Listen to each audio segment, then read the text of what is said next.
Student था, मतलब जो मुझे याद है ऑफलाइन में 2016 बैच में, उसका नाम था सिद्धार्थ रैना। वो इतना लॉजिकल सोचता था, मतलब बहुत ज़्यादा, लेकिन वो बहुत ज़्यादा रिस्पेक्ट करता था। अगर कोई चीज़ उसको मान लो मैंने नहीं बताई तो पूरा वेट करता था 2 दिन तक। और उसके बाद वो बच्चा मतलब जब सिलेक्ट हुआ तो उसने एम्स छोड़ के बीएससी करने का सोचा। जिन फैमिली से बिलोंग करते हैं, हमारे लिए पेरेंट्स के ड्रीम पहले आते हैं। तो वही ड्रीम मतलब मुझे ऐसा था, और मुझे था भी कि मतलब अपने फादर के लिए या मदर के लिए या पेरेंट्स के लिए कुछ करना है। तो मुझे उस वक्त था कि यार एक एक्सयूवी, एक गाड़ी खरीदनी है फादर के लिए, उनको मैं सर उस टाइम की आपकी फर्स्ट अर्निंग क्या थी?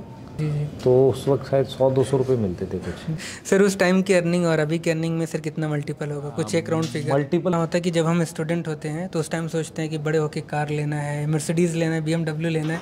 सर आपका भी कोई ड्रीम था उस टाइम? हाँ, बड़े होके मर्सिडीज़ कार लेना है। टीचर्स नहीं होते तो क्या होते? खेती करना होता है। मैंने एक्चुअल में क्या है जी सर, ये तो बहुत फ्रीक्वेंट बोला आपने। Hey guys, welcome to vlog. I hope कि आप सब अच्छे होंगे। तो गाइस आज मेरे साथ हैं तरुण सर। सर स्वागत आपका मेरे यूट्यूब चैनल। थैंक यू भाई, थैंक यू। सर मैं आपसे जानना चाहूँगा कि आपका जो टीचिंग कैरियर है वो कब और कैसे स्टार्ट हुआ? यार टीचिंग कैरियर तो बहुत पहले से पढ़ा रहे थे हम लोग, क्योंकि मतलब बेसिकली हम लोग स्टार्ट कर देते हैं काफ़ी पहले से पढ़ाना। जब मैं ग्रेजुएशन में था तब से पढ़ा रहा हूँ, और प्रोफेशनली मैंने 2008 और 9 से पढ़ाना स्टार्ट कर दिया। तो लगभग 12-14 साल हो गए मुझे, 12 साल से ज़्यादा हो गया। सर आप तो डॉक्टर बहुत सारे स्टूडेंट को बना चुके हैं, आप डॉक्टर क्यों नहीं बने? यार डॉक्टर का जो एग्ज़ाम दिया था नहीं हुआ क्वालिफाई, इसलिए नहीं बने यार। बेसिकली क्या होता है, एग्ज़ाम क्वालिफाई करने के लिए उस समय भी काफ़ी मतलब महंगी कोचिंग वगैरह ज्वाइन करनी पड़ती थी। तो उतना मतलब फैमिली की स्थिति थी नहीं, तो कोचिंग का सपोर्ट नहीं मिला और गाइडेंस नहीं मिली। तो ऐसा लगता है, अब रीज़न हम चाहे कुछ भी दें पर उस समय नहीं कर पाए। पर हाँ, अब क्या है कि यही रहता है कि ज़्यादा से ज़्यादा बच्चों को वो चीज़ अचीव करवा सकें जो हमने नहीं करा। सर कोई मिस्टेक अगर आप उस टाइम की हो जो अपने मिस्टेक नहीं होती, मैं आपको बताता हूँ क्या होता है। जो क्लास 11-12 के बच्चे होते हैं ना, जैसे हम लोग थे जब, तो उस समय एक ख़ास चीज़ होती थी। एक ख़ास चीज़ ये होती थी कि हमें पता नहीं रहता कि पूरा दिन या पूरा फेज़ या पूरा मंथ कितनी जल्दी निकल जाता है। फॉर एग्ज़ाम्पल मैं आपको बताता हूँ कि अभी जैसे नीट के एग्ज़ाम में 6 महीने रह गए हैं, तो बहुत सारे ऐसे बच्चे हैं उनको पता ही नहीं होगा कि ये 4-5 महीने एग्ज़ाम की तैयारी करते हुए कैसे निकल गए। उन्हें ऐसा लगता है यार अभी तो शुरू किया था। दूसरा, उन्हें ये फील ही नहीं होता कैसे नहीं। तो अपने साथ भी वही था, फ्लो जो होता है ना वो इतना तेज़ रहता है लाइफ का, कुछ आइडिया नहीं लगता है। तो मेन वो होता है। और फिर ये सब एग्ज़ाम ऐसे हैं जो मतलब आपको पूरा फोकस होगा तभी होगा, है ना। तो कहीं ना कहीं हमें लगता था कि यार उतनी गाइडेंस नहीं थी और फ्लो उस तरीके का कभी बना नहीं कि मतलब हाँ कि सारी चीज़ें हो रही हों, सारा कुछ बन रहा हो, है ना। और एक फिज़िक्स का थोड़ा प्रॉब्लम था भी। ठीक है, फिजिक्स से स्ट्रांग नहीं था। हाँ बोल सकते हैं, इसलिए बायो पढ़ा रहा हूँ मैं। सर आप किस एज से पढ़ाना स्टार्ट किए थे? और मैं लगभग पढ़ा रहा हूँ, मेरी एज शायद 20-21 थी जी। उस टाइम से लगभग पढ़ा रहा हूँ। और मतलब पढ़ाने का तो यही रहता है कि बस स्टार्ट कर दिया तो पढ़ाते चले गए, तो वही था बस। सर उस टाइम की आपकी फ़र्स्ट अर्निंग क्या थी? उस टाइम की फ़र्स्ट अर्निंग मैं आपको बताता हूँ। मैंने लगभग 2000 शायद 4-5 या उसके बाद था। जी। तो उस वक्त शायद 100-200 रुपये मिलते थे कुछ ऐसे पर स्टूडेंट। तो जो मुझे याद है, तो और पहले जब हम पढ़ाते थे तो शायद 70 रुपये मिलते थे पर स्टूडेंट। तो वो थी, और मंथली मेरे ख्याल से शायद 2-3 हज़ार रुपये मिलते थे स्टार्टिंग में। तो हम पार्ट टाइम ही पढ़ाते थे, और जब फुल टाइम पढ़ाना की स्टार्ट किया तो थोड़ा ठीक मिलने लगा, है ना। उसके बाद तो फिर ठीक ही मिलता था, ऐसा नहीं है। ऑफलाइन में हम लोग कम मतलब सैलरीज होती ठीक होती थी, क्योंकि ऑफलाइन में मतलब जब हम लंबे समय तक काम करते हैं और अच्छा करते हैं तो सैलरीज बढ़ती हैं। तो ये होता ही है। तो उसके बाद ठीक होगी। हाँ, इनिशियली स्ट्रगल था, जो हम लोग हमेशा बोलते हैं कि मैं अलग अलग स्टेट में घूम घूम के पढ़ाया। मीन्स कि मैंने राजस्थान में पिलानी में पढ़ाया हुआ है, मैंने मुरादाबाद में पढ़ाया हुआ है, मैंने श्रीनगर में पढ़ाया हुआ है 2009-10 में। तो मैंने बहुत सारे स्टेट्स में पढ़ाया है। तो वो इनिशियली इसलिए भी करते हैं हम क्योंकि मतलब अर्निंग कम थी, थोड़ा बढ़ जाए, है ना। तो ठीक है, कोई ऐसा वो नहीं है। तो अब तो ठीक है। सर उस टाइम की अर्निंग और अभी की अर्निंग में सर कितना मल्टीपल होगा? कुछ एक राउंड फिगर। मल्टीपल इंपॉर्टेंट नहीं है, मल्टीपल तो खैर कुछ नहीं। पॉइंट ये है कि उस समय अर्निंग लगती थी कि ज़रूरी है, इस समय काम ज़रूरी लगता है। एक्चुअल में अर्निंग क्या होता है, एक टाइम के बाद बाई प्रोडक्ट होता है आपके एफर्ट का। वो मतलब मैटर ही नहीं करता एक टाइम के बाद, वो तभी मैटर करता है एक लिमिट तक। उसके बाद फिर वो होता है कि यार जो आ रहा है ठीक है, पर मेन क्या होगा, आपको काम क्या कर रहे हो वो परफेक्शन होनी चाहिए, है ना। तो वही है अब तो। सर अभी आपकी लाइफ का सबसे बड़ा गोल क्या है? अभी मतलब लाइफ का बड़ा गोल जो मतलब जैसे अभी हमने मान लो टेस्ट सीरीज लॉन्च किया, तो उसमें एक मैसेज बच्चे का मुझे मिला, तो उसने बोला कि मैं 80 किलोमीटर दूर रहता हूँ और इस तरह की जो टेस्ट सीरीज़ घर पहुँच रही है, तो उससे क्या हो रहा है, मुझे एक फ़ायदा हो जाएगा, मुझे ट्रैवल नहीं करना पड़ेगा ऑफलाइन टेस्ट सीरीज़ के लिए। तो गोल ये है कि हम ज़्यादा से ज़्यादा लोगों को इम्पैक्ट कर सकें, इम्पैक्ट इन द सेंस कि उनकी लाइफ में कुछ चेंज ला सकें। और ये काम हम पहले भी कर रहे थे, ऐसा नहीं इस प्लेटफॉर्म पे पहले भी कर रहे थे, और मैं मतलब मानता हूँ बहुत सारे लोग कर रहे हैं, है ना। हम भी कर रहे हैं, सर लोग भी कर रहे थे, ऐसा नहीं है, ठीक है। हम हमेशा बिलीव करते हैं कि जितने ज़्यादा लोग होंगे उतना ज़्यादा इम्पैक्ट आएगा और उतना बेटर होगा सोसाइटी के लिए। सर कई बार क्या होता है कि जब हम स्टूडेंट होते हैं तो उस टाइम सोचते हैं कि बड़े होके कार लेना है, मर्सिडीज़ लेना है, BMW लेना है। सर आपका भी कोई ड्रीम था उस टाइम? हाँ, बड़े होके मर्सिडीज़ कार लेना है मतलब ऐसे वाला नहीं था। बेसिकली अपने साथ क्या था कि यार मतलब जैसे हम लोग क्या होता है, जब मिडिल क्लास फैमिली से होते हैं तो कुछ चीज़ें होती हैं जो हम लोग को नहीं मिलती आसानी से। मान लो हमें लगता है कि यार ये मिल जाता, ये मिल जाता, और कुछ चीज़ें हम ये देखते हैं कि हमारे जो पेरेंट्स होते हैं ना, वो अपने रिसोर्सेज या अपनी कुछ ज़रूरतें काट के हमें देते हैं। तो अगर मैं अपने से पूछूं कि मेरा क्या ड्रीम था, तो मैं उनकी ज़रूरतें पूरी कर सकूं। अगर मान लो मेरे पेरेंट्स का कोई, क्योंकि क्या होगा, ड्रीम अपने तब इम्पोर्टेंट होते हैं जब आप उनको देख रहे हो, लेकिन हम जिन फैमिली से बिलोंग करते हैं, हमारे लिए पेरेंट्स के ड्रीम पहले आते हैं। तो वही ड्रीम मतलब मुझे ऐसा था, और मुझे था भी कि मतलब अपने फादर के लिए या मदर के लिए या पेरेंट्स के लिए कुछ करना है। तो मुझे उस वक्त था कि यार एक XUV एक गाड़ी खरीदनी है फादर के लिए, उनको मैं घुमा सकूं। तो अब वो मतलब किया था हमने उस समय, इवन ऑफलाइन में था तब मैंने ले लिया था, और वो मतलब मुझे काफ़ी कॉस्टली पड़ा, पर ठीक है, वो था कि हाँ चलो फादर का कुछ पूरा करेंगे, क्योंकि वो उस वक्त बीमार चल रहे थे। तो मुझे लगा ठीक है तो कुछ करते हैं। तो वही था मतलब अपना पर्सनल। मान लो आप खुद भी देखो, कुछ कोई भी ऐसी चीज़ें होती हैं, जैसे मान लो गाड़ी है, वो आप ले लो, आपके पास आ जाएं, उसके बाद कुछ दिन के बाद वो लगता है यार क्या है, ठीक तो है ना। तो अपना कोई पर्सनल ऐसा ड्रीम नहीं। और दूसरा क्या है कि हम लोग इतना ज़्यादा काम करते हैं, वो बचता ही नहीं है पर्सनल ड्रीम कुछ कि मतलब कुछ अपने लिए करें। बस वही है कि ठीक है, उस समय जब हम इनिशियल डेज में थे तो पेरेंट्स के लिए था, है ना, तो वो हमें था, और अब वो पूरा कर भी लिया है। उसी समय ऑफलाइन में भी काफ़ी सारे ड्रीम्स पेरेंट्स के कर लिए थे, और वही है मेन। तो सर अभी आपका प्रोफेशनल काम है टीचिंग। सर इसके अलावा आपकी पर्सनल लाइफ में आप क्या करना पसंद करते हैं? यार एक चीज़ मैं रियलिटी बताऊँ, पूरा दिन निकल जाता है इसमें। तो पर्सनल लाइफ कैसा होता है कि जैसे फैमिली है, तो उनके अपने कुछ मतलब त्यौहार है, फेस्टिवल है, उनमें टाइम स्पेंड कर लिया।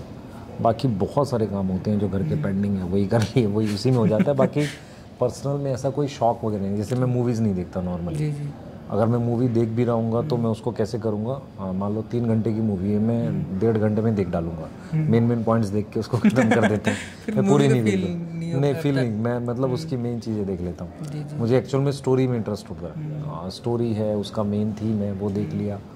अच्छा, मैं ये जो OTT की सीरीज़ हैं, ये भी बहुत रेयर देखता हूँ, बहुत कोई अच्छी हुई तो देख ली। मैं यूट्यूब पे स्क्रॉल करता रहता हूँ, बच्चों की कमेंट्स देखता हूँ। मैं टेलीग्राम पे टाइम स्पेंड करता हूँ, बच्चों के कमेंट्स देखता हूँ, उसी में टाइम चला जाता है। और उसके अलावा मैं ये देख रहा हूँ कि कंटेंट कैसे चेंज होगा, मतलब कोई नई चीज़ बनाए जिससे बच्चे को फ़ायदा हो, उतना में दिन निकल जाता है, और पर्सनल कुछ बचता नहीं है। पर यह है कि जैसे फैमिली का कोई फंक्शन आ गया, 3 दिन फैमिली के साथ है, तो फिर है उस तरीके से। सर कोई सबसे बेस्ट कमेंट जो बच्चा आपको किया है वो क्या था? सबसे बेस्ट कमेंट असल में क्या रहता है कि अब तो इतनी सारी कमेंट्स देख चुके हैं, सारी मतलब अब बेस्ट ही है। लेकिन एक मतलब जो कमेंट जो मुझे याद है वो ये थी, वो मतलब कमेंट थी एक टीचर की, जो मुझे याद है। तो वो कमेंट ये थी कि सर जो आप कंटेंट पढ़ा रहे हो उससे हम और बच्चों को बेटर पढ़ा पा रहे हैं। एक्चुअल में क्या होता है कि हम बहुत सारे बच्चों को डॉक्टर बनाते हैं, लेकिन हम सबको नहीं बनाते। तो बहुत सारे ऐसे बच्चे होंगे जो आगे जाकर टीचर बनेंगे। तो मैं अगर ठीक पढ़ा रहा हूँ तो हो सकता है वो आगे ठीक पढ़ाए, है ना। तो वो मतलब मुझे लगा कि मेरे लिए बेस्ट, क्योंकि स्टूडेंट क्या होता है ना, जब बहुत मोटिवेशनल या अच्छा फील करता है तो बहुत अच्छी कमेंट लिखता है। लेकिन कोई टीचर, कोई ऐसा पर्सन जो स्टूडेंट नहीं है प्रॉपर तरीके से, वो अगर लिख रहा है, अप्रिशिएट कर रहा है, तो वो बेस्ट होनी चाहिए। जी जी। आपकी लाइफ का सबसे इंस्पायरिंग मोमेंट क्या था? इंस्पायरिंग किस चीज़ के लिए पूछ रहे हो आप? मतलब आपके कैरियर ओरिएंटेड बात करें तो। टीचर का कभी कोई कैरियर होता ही नहीं, वो तो ये रहता है कि यार ठीक है पढ़ाने लग गए। तो मेरे लिए जैसे मान लो मोटिवेशनल अगर पूछोगे कौन से टीचर, कुछ टीचर्स हैं, मैं उनसे अभी मिलना भी है मुझे। जी जी। और हो सकता है मैं अराउंड, मतलब आप आइडियल किसको मानते हैं? आइडियल मतलब जैसे क्या होगा जब हम मतलब जिस एज में हम लोग आ जाते हैं एक लंबे टाइम के बाद, आइडियल नहीं होता है हमारे लिए, होता है कि किन लोगों का इम्पैक्ट पड़ा, जैसे लाइफ में किन किन लोगों का इम्पैक्ट पड़ा। तो ऐसे बहुत सारे लोग हैं, जैसे एक मान लीजिए हमारे एक टीचर थे क्लास उसमें क्लास 10th में, एक मुस्लिम टीचर थे, काफ़ी अच्छे थे, उनका नाम अबरार हुसैन थे। मैं मिला भी था कुछ दिन पहले, फिर मिलूंगा मैं उनसे। तो उनका काफ़ी इम्पैक्ट था क्योंकि उनकी बातें मुझे समझ में आती थी। वो ये मतलब पेरेंट्स ओरिएंटेड बात करते थे कि आप पढ़े इसलिए ले रहे हो, क्योंकि हमें गोल ही नहीं पता चलता था। उनका काफ़ी इम्पैक्ट रहा। और फिर एक टीचर थे 12th में, उनका इम्पैक्ट रहा है ना। उनसे भी मैं, ख़ास चीज़ क्या है कि मैं उनसे मिल पाया दोबारा, और वो केमिस्ट्री के टीचर थे और उनके साथ पढ़ाया हुआ मैंने। मतलब अभी कुछ दिन पहले रिसेंटली मैं बायो उनके साथ पढ़ा भी रहा था। तो ये बड़ा मतलब स्पेशल होता है। तीसरा मैं मतलब मास्टर्स मैंने जामिया से की हुई है। तो वहाँ पर एक टीचर थे, वास नाम था, वसीम सिद्दीकी, वो मतलब माइक्रो बायो पढ़ाते थे। उनका मुझे लगता था कि यार वो सिर्फ काम करते थे और बाकी चीज़ों से मतलब नहीं, और वो जो कंटेंट डिलीवर करते थे वो मतलब बहुत ज़्यादा सुलझा हुआ था। वो प्लस वो सीधी मतलब टू द पॉइंट बात करना और चीज़ों को प्रॉपर तरीके से बताना। तो ऐसे 3-4 लोग हैं जिनका इम्पैक्ट रहा है। और मतलब सबसे ज़्यादा इम्पैक्ट रहता है पेरेंट्स का, क्योंकि हम देखते हैं कि वो किस तरीके से मतलब लोगों के लिए करते हैं, बाकी लोगों के लिए, तो वही इम्पैक्ट काफ़ी रहता है हमारे ऊपर। सर मैं कई टीचर्स को देखता हूँ बहुत निमोनिक्स दे के पढ़ाते हैं, सर आप क्यों नहीं पढ़ाते निमोनिक्स दे के? निमोनिक्स जैसे मैं मतलब बोलता हूँ, निमोनिक्स बच्चे को याद करने के लिए देने चाहिए, मैं मानता हूँ इस बात को। लेकिन मैं एक चीज़ बोलता हूँ कि जैसे मान लो बायो में मेरे पास 38 चैप्टर्स हैं, मैं सब में अगर 2 निमोनिक्स दूंगा तो 100 के ऊपर हो जाए। निमोनिक्स कुछ कुछ चैप्टर में देनी चाहिए और थोड़े देने चाहिए। क्योंकि जैसे क्या होता है ना, मान लो मैं कहता हूँ कि यार ये कोई स्पेशल मेडिसिन है, तो स्पेशल मेडिसिन अगर हर चीज़ के लिए दे देंगे तो काम नहीं करेगी। वो स्पेशल पॉइंट्स पे होनी चाहिए। जैसे मान लो पी ब्लॉक वगैरह में कुछ टीचर्स देते हैं, अच्छा है। मान लो बायो में मैं मॉर्फोलॉजी में बहुत थोड़े से देता हूँ, वो ठीक है। क्योंकि आप ऐसे समझो ना, निमोनिक्स को पहले याद कर रहे हैं, फिर मान लो मेरे पास 100 निमोनिक्स हो गए, फिर उसको याद रखने के लिए भी कोई कुछ बना रहे हैं। जी जी, वो डिफिकल्ट हो जाएगा। तो चीज़ें आसान बनानी है, जिस भी तरीके से बन जाए। और इम्पॉर्टेंट क्या है कि एग्ज़ाम में स्कोर करना है। तो अगर जिन बच्चों को उनसे समझ आता है करना चाहिए। मतलब मैं इसके अगेंस्ट नहीं हूँ, पर मेरे को ऐसा लगता है कि यार ज़्यादा ना हो जाए, है ना, तो दिक्कत होगी। सर एक क्वेश्चन है, अगर आप टीचर्स नहीं होते तो क्या होते? खेती करना होता है। मैंने एक्चुअल में क्या है जी सर, ये तो बहुत फ्रीक्वेंट बोला आपने। हाँ, मैं एक्चुअल में क्या है कि मैंने उस पर काम किया हुआ था, हाइड्रोपोनिक्स पे। अच्छा। एक टाइम था कोविड के थोड़ा पहले, मैंने अपने हाइड्रोपोनिक्स पे, मैं और मेरे साथ में एक टीचर और थे फिजिक्स के, वो IIT कानपुर के थे। अब वो इलाहाबाद में प्रॉपर एग्रीकल्चर कर रहे हैं। मैं और वो काफ़ी दिन घूमे थे इस चीज़ को लेके कि साइंटिफिक तरीके से कैसे एग्रीकल्चर प्रोडक्शन बढ़ा सकते हैं। और उन्होंने लगाया सेटअप, मैंने भी छत पे करके देखा था। तो मैंने काफ़ी वेजिटेबल्स उगाई भी थी उस तरीके से, तो मुझे उसमें इंटरेस्ट आता है एक्चुअल में। तो मैं वो कर रहा होता। पर मैं एक चीज़ जानता हूँ कि हम करते वो हैं जिससे हम अर्न कर सकें फैमिली को सपोर्ट करने के लिए, ना कि हम वो करते हैं कि जो हमें शौक हो। ये बहुत रेयर होता है कि आप अपने मतलब शौक को अपना प्रोफेशन बना सकते हैं। हाँ, पर ये होता है कि अगर आप क्लियर हो कि प्रोफेशन में कर क्या रहे हो, मतलब कुछ बेसिक पॉइंट है उस पर क्लियर हो, तो प्रोफेशन में भी शौक मतलब इंटरेस्ट आने लगता है। ऐसा नहीं है सर, कई लोगों को कुछ चीज़ों को लेके शौक रहता है, जैसे किसी को परफ्यूम बहुत पसंद होता है, किसी को कार पसंद होती है। सर आपका क्या शौक है? यार मेरे को बुक्स का है। मैं आपको बताता हूँ, मेरे को थोड़ा सा बुक्स को लेके क्या है कि मैंने UPSC के टाइम पे प्रिपरेशन भी करी थी और मतलब ठीक ठाक उसमें था भी। तो वो बुक्स मैंने अभी तक रखी हुई हैं, वो 12 साल पुरानी बुक्स हैं। वो मैंने बॉक्स में बंद करके रखी हुई हैं। ऐसे ही मैंने मतलब बुक्स वगैरह जो रहती हैं, मैं मान लो जब सही अर्न करने लगा था तो मैंने बहुत ज़्यादा बुक्स परचेज़ कर ली थी। तो बुक्स परचेज़ करने का, बुक्स को रखने का, और एक और इंटरेस्टिंग आपको स्टोरी बताता हूँ। एक बार क्या हुआ था, एक सेंटर पे मैं पढ़ा रहा था और वहाँ पे वो सेंटर वो वहाँ से खाली होने वाला था। जी जी तो टीचर्स को क्या मिलता है, बुक्स मिलती हैं बहुत सारी जो पब्लिशर आके देते हैं। जी जी तो वो बुक्स उनको मिली हुई थी। तो मतलब वो बुक्स वहाँ रखी हुई थी उस सेंटर पे सब टीचर्स की। जी तो वो लगभग अगर मैं आपको बताऊँ तो वो बुक्स जो थी कम से कम 200-300 बुक्स थी, मतलब अलग अलग पब्लिशर की। तो जब वो सेंटर खाली होता दूसरी जगह शिफ्ट होता तो सारे टीचर्स ने कहा यार बुक को इसको हम उसमें भेज देंगे स्क्रैप में। तो मैंने कहा यार बेचो मत, आप मुझे दे दो। तो मैं गाड़ी भर के बुक्स घर ले गया था। हाँ मतलब 300 से कम ले गया जितनी आ गई गाड़ी में, क्योंकि मैंने सीट गिराई जितनी भर ली वो ले गया मैं। अच्छा वो बुक्स मैंने घर पे रखी आराम से, ठीक है। और बाद में मैं ऑफलाइन सेंटर पे मतलब सेंटर हेड बना था एक सेंटर पे। तो मैंने वहाँ पर जाके वो दे दी, डोनेट कर दी।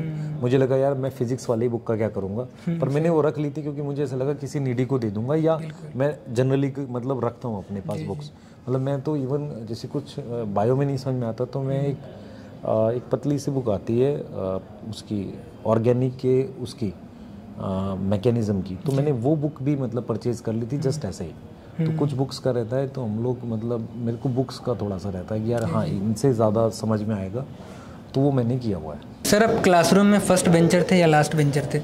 या लास्ट बेंचर था। नहीं, एक्चुअल में क्या होता, मुझे सामने बैठ के होमवर्क चेक करवाना और पहले आंसर करना पसंद नहीं। मुझे ये पसंद था कि मैं आंसर्स बढ़िया लिख के लाऊं, तो मैं पीछे बैठ के खुद ही पढ़ता रहता था। तो मुझे मतलब खुद से पढ़ना ज़्यादा पसंद है रैदर किसी का पढ़ाने से।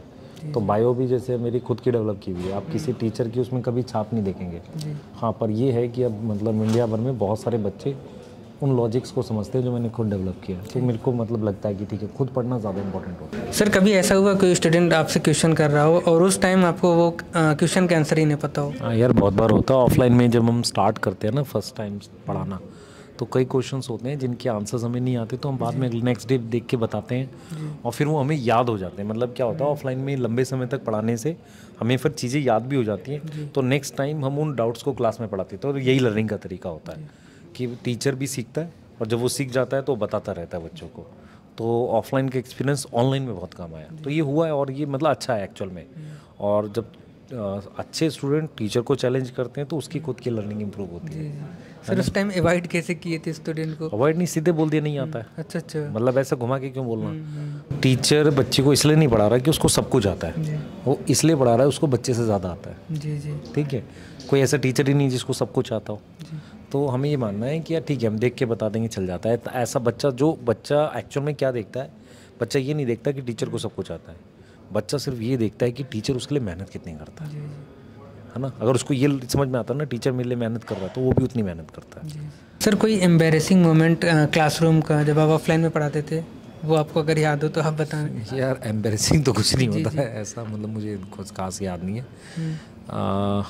मतलब जैसे कुछ समझ नहीं आया, कोशिश कर रहे हैं, ऐसा कुछ पता नहीं, मुझे ज़्यादा याद नहीं है। हाँ मतलब थोड़ा सा नाराज़ हो जाते थे उन बच्चों से जो मतलब हम क्या करते थे, कोशिश करते थे पूरी क्लास को एंगेज करें। तो जो सुनते नहीं थे, कुछ ऐसे बच्चे होते तो उनको डांट देते थे या क्लास से निकाल देते थे। तो ऐसा ही कुछ हो सकता है। मतलब एम्बेरसिंग तो ऐसा, क्योंकि मतलब टीचर के लिए क्या एम्बेरसिंग होगा, मुझे तो नहीं लगता। हम ओपन है बिल्कुल बच्चों को, मान लो नहीं आता है तो नहीं आता, हमें भी नहीं आता है ना। कई बच्चे ऐसे होते थे किसी बुक से पढ़ लिया कुछ, वो पूछते रहते थे। तो हम एक्चुअल में वो पढ़ाते थे जो एग्ज़ाम में आता है। तो फिर कभी लगा ही नहीं कि यार मतलब ठीक है, नहीं आता तो नहीं आता, वो चीज़ कोई दिक्कत नहीं है। सर कोई फनीएस्ट मोमेंट क्लासरूम का? फनीएस्ट नहीं, कुछ यादगार मोमेंट है। 2016-17 में मैं एक बैच पढ़ा रहा था, तो उस दिन मेरा बर्थडे था। तो मुझे याद है कि बच्चों ने क्या किया, मेरे से, मैं एक दूसरी क्लास में था उस वक्त, गाड़ी की चाबी मांगी उसको भेज के, क्या नाम है, गार्ड को बोला कि सर की गाड़ी आगे पीछे करनी है, कोई पार्किंग में लगानी है। तो उस दिन उन्होंने गाड़ी की चाबी मांगी, गाड़ी में पहले फ्लावर्स और चॉकलेट सजाई। फिर उन्होंने क्या किया, उसके बाद उन्होंने मतलब कि मैं जब उस क्लास को ख़त्म करके दूसरी क्लास में जा रहा था उनकी क्लास में, तो रास्ते में 2-3-4 गार्ड्स थे, उनको खड़ा करके फ्लावर्स दिए। फिर रूम के अंदर उन्होंने 4-5 केक रख के पूरा सजाया हुआ। तो वो मतलब मुझे लगा कि यार ये बच्चा, और वो 12th के थे एक्चुअल में क्या होता है 11th-12th में जो 12th का बच्चा होता है ना, वो बहुत ज़्यादा अटैच होता है टीचर से, क्योंकि वो 2 साल पढ़ा होता है और हमने टोटल उसको ढाला होता है उन चीज़ों में। तो वो एक मतलब मैं मानता हूँ कि स्पेशल मोमेंट था। और उस बैच के मतलब बहुत सारे बच्चे इस वक्त, क्योंकि वो शायद 16-17 का बैच था, 17 या 16, हाँ ऐसा ही था। तो अभी मेरे ख्याल से वो सारे बच्चे इस वक्त MBBS कर चुके हैं, बहुत सारे थे उस बैच में। तो हाँ ठीक है, वो मतलब मुझे याद है, स्पेशल मोमेंट था। सर सबसे फेवरेट बच्चा आपके क्लासरूम का कौन था जो भी मतलब बहुत अच्छा करा लाइफ में? एक स्टूडेंट था मतलब जो मुझे याद है ऑफलाइन में 2016 बैच में, उसका नाम था सिद्धार्थ रैना। वो इतना लॉजिकल सोचता था, मतलब बहुत ज़्यादा, लेकिन वो बहुत ज़्यादा रिस्पेक्ट करता था। अगर कोई चीज़ उसको मान लो मैंने नहीं बताई तो पूरा वेट करता था 2 दिन तक। और उसके बाद वो बच्चा मतलब जब सिलेक्ट हुआ तो उसने एम्स छोड़ के BSc करने का सोचा। फिर मैंने उसको समझाया, मैंने कहा कि यार कर ले पहले MBBS, तो फिर उसने किया MBBS, अभी वो कर चुका है MBBS। तो पर ये मुझे याद है कि वो बहुत ज़्यादा ओबीडियंट था। एक्चुअल में क्या होता है, बहुत इंटेलिजेंट होना इंपॉर्टेंट नहीं होता, ओबीडियंट होना इंपॉर्टेंट होता है। और वो मतलब लॉजिकल सोचता था, ओबीडियंट था, और वो अच्छा भी कर गया बहुत। और मुझे याद है कि उस साल 2015 या 16 में 2 नीट हुए थे। तो पहले में शायद उसका कम स्कोर था, स्कोर अच्छा था, फिर उसने दोबारा दिया नीट, उसमें स्कोर कम आ गया, पर उसका एम्स में हो गया। तो मुझे था कि यार चलो अच्छे बच्चे का अच्छा हो गया। पर हाँ, मुझे वो याद है बच्चा प्रॉपरली, उसकी हैबिट्स याद हैं, कितना वो सोचता था, कैसे सोचता था, सब याद है मुझे। सर कोई शैतान बच्चा वो बहुत अच्छा कर गया हो? एक मुझे याद है बच्चा, शैतान इन द सेंस क्या होता है कि जैसे बहुत सारे बच्चे जो होते हैं ना, मुझे जैसे उसका नाम प्रतीक था, तो वो मतलब बच्चा जो था क्या था कि पढ़ता ही नहीं था किसी के कहने से, और उसको कितना भी समझा लो मानता नहीं था। लेकिन मतलब जब मेरी क्लास होती थी तो कोशिश करता था, मतलब वो दिखाता था कि मैं पढ़ रहा हूँ, आता उसको समझ कम था, कोशिश करता था। लेकिन ये है कि उसको एक बात समझ में आ गई, ये फील्ड उसके लिए नहीं है। तो बहुत सारे शैतान बच्चे जो होते हैं ना, वो ज़बरदस्ती फैमिली के प्रेशर में पढ़ रहे होते हैं। वो ऐसा नहीं वो डिसरिस्पेक्ट करते हैं, फैमिली के प्रेशर में पढ़ रहे होते हैं। तो फिर वो क्या करते हैं उसको मतलब उसने फील्ड चेंज कर ली और वो अच्छा कर गया। ऐसे एक बच्चा और था 11th में, नीरव नाम से, उसने कुछ ही महीने में फील्ड चेंज करके अब वो मास कॉम करके अच्छा मतलब अर्निंग कर रहा है। तो पॉइंट ये है कि शैतान में भी बहुत सारे बच्चे ऐसे होते हैं जो डेलिब्रेट करते हैं, और बहुत सारे होते हैं जो उस फील्ड के लिए बने ही नहीं है। तो अगर वो सही से बैठ के बात करते हैं तो हम कोशिश करते हैं कि यार वो कुछ और कर ले, पर अच्छा कर ले। फेल होने से ज़्यादा इम्पोर्टेंट है कई बार कि आप समझ लो कि ये चीज़ आपके लिए बनी है कि नहीं। तो ये मतलब मुझे लगता है। सर कोई लास्ट लाइफ का सीक्रेट अगर आप बच्चों को देना चाहें तो वो क्या होगा? मैं सिर्फ ये बोलना चाहूँगा कि बेटा मतलब कई बार क्या होता है, टाइम ऐसा होता है कि जैसे आपको लगेगा कि यार जो बच्चा सिलेक्ट हो गया उसमें इतनी सारी क्वालिटी और मेरे में नहीं है। एक्चुअल में अच्छी बुरी क्वालिटी सब में होती है। लेकिन जैसे ही आप सिलेक्ट हो जाओगे ना, तो वो वाली हाईलाइट होंगी जो अच्छी है। जैसे अभी क्या हुआ, मोहम्मद सामी जो है उसने इतने सारे विकेट लिए, तो उसकी अब सारी पॉजिटिव क्वालिटी हाईलाइट हो रही है। अभी कुछ दिन पहले उसको बिल्कुल नेगेटिव कर दिया था। तो ऐसा ही लाइफ में आप अच्छा करोगे जिस दिन, उस दिन आपकी सारी पॉजिटिव क्वालिटी ऑटोमेटिकली हाईलाइट होंगी। और मान लो आप अच्छा नहीं कर रहे हो तो जो बुरी हाईलाइट हो रही है, पर अच्छी बुरी सब में है। ऐसा नहीं कि आप बुरे इंसान हो गए, है ना। तो बच्चों के लिए तो बस ये है कि अच्छा करने की कोशिश करते रहो, जब अच्छा होगा तो पॉजिटिव चीज़ें अपने आप हाईलाइट होंगी। ठीक है, thank you so much sir time देने के लिए। थैंक यू भाई।